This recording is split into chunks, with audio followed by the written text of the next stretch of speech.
আসসালামু আলাইকুম এভরিওয়ান, সবাই কেমন আছেন? আশা করি ভালো আছেন। বন্যার রান্নাঘরে আপনাদের স্বাগতম। আজকে আপনাদের মাঝে নতুন একটি ভিডিও নিয়ে চলে এসেছি। আজকে আপনাদের জন্য থাকছে টমেটো আলু দিয়ে ছোট মাছ রান্নার রেসিপি। তো দেখুন প্রস্তুত প্রণালী। এখানে মাছগুলোকে আমরা লবণ এবং লেবু দিয়ে ধুয়ে নিয়েছি। এই মাছটার নাম জানি না। এখানে লাগবে পেঁয়াজ কুচি, মরিচ কুচি, একটা টমেটো কুচি এবং একটা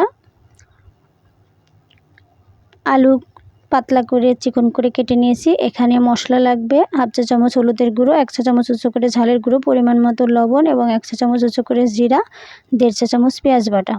তো এখানে মাছগুলো হালকা লবণ হলুদ দিয়ে মাখিয়ে নিয়েছি। নিয়ে এর মধ্যে পেঁয়াজ কুচি অ্যাড করে কাঁচামরিচ, পরিমাণ মতো লবণ এবং মশলাগুলো দিয়ে এর মধ্যে পরিমাণ মতো তেল দিয়ে আমরা মাছগুলো খুব ভালো করে মাখিয়ে নেব। এই মাছটা এভাবে রান্না করলে খুবই টেস্টি হয়। মাছগুলো মশলার সঙ্গে খুব ভালো করে মাখিয়ে নিয়ে এখানে আলু এবং টমেটো অ্যাড করে খুব ভালো করে মাখিয়ে নিয়ে পরিমাণ মতো পানি দিয়ে দেব। আমার ভিডিওটি ভালো লাগলে আমার চ্যানেলটি সাবস্ক্রাইব করে পাশে থাকবেন। আর যারা এখনও সাবস্ক্রাইব করেননি, অনুরোধ রইল আমার চ্যানেলটি সাবস্ক্রাইব করে পাশে থাকার।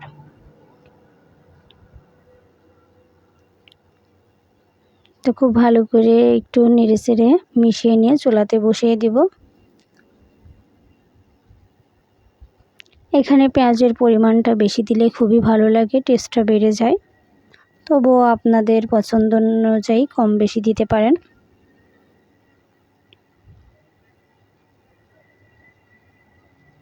ছোট মাছ আপনারা কিভাবে রান্না করেন অবশ্যই কমেন্টে জানিয়ে যাবেন। আর যদি এভাবে না করে থাকেন একবার করে দেখবেন, খুবই ভালো লাগবে।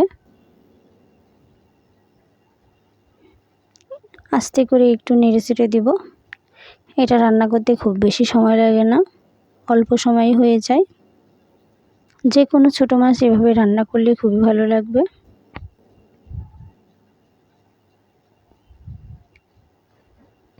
ছোট মাছ চোখ এবং স্বাস্থ্যের জন্য খুবই উপকারী।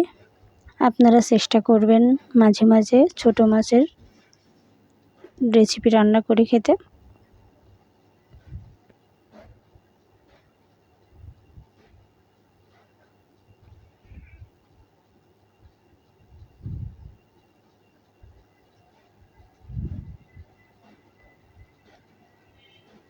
আর লবণটা এই পর্যায়ে একটু চেক করে নেবেন, ঝোলটা কমে আসছে আস্তে আস্তে। এখানে ঝোল একদমই রাখবো না, একদম অল্প রাখবো। আর যে যেমন ঝাল খেতে পছন্দ করেন এখানে ঝালের পরিমাণটা সে অনুযায়ী দেবেন। এখানে চাইলে আপনারা শুধু কাঁচামরিচ দিয়েও রান্নাটা করতে পারেন। সামান্য একটু শুকনো মরিচের গুঁড়ো অ্যাড করলে কালারটা সুন্দর আসে, এর জন্য অ্যাড করা। দেখুন পানি একদমই শুকিয়ে গেছে। আমরা নামিয়ে পরিবেশন করে নিব। আমার রেসিপিটি আপনাদের কাছে কেমন লেগেছে অবশ্যই জানাবেন। আপনাদের মাঝে নতুন কোনো ভিডিও নিয়ে আবার চলে আসব। ততক্ষণ পর্যন্ত সবাই ভালো থাকবেন, সুস্থ থাকবেন। আর আমার চ্যানেলটি সাবস্ক্রাইব না করে থাকলে সাবস্ক্রাইব করে পাশে থাকবেন। আল্লাহ হাফেজ।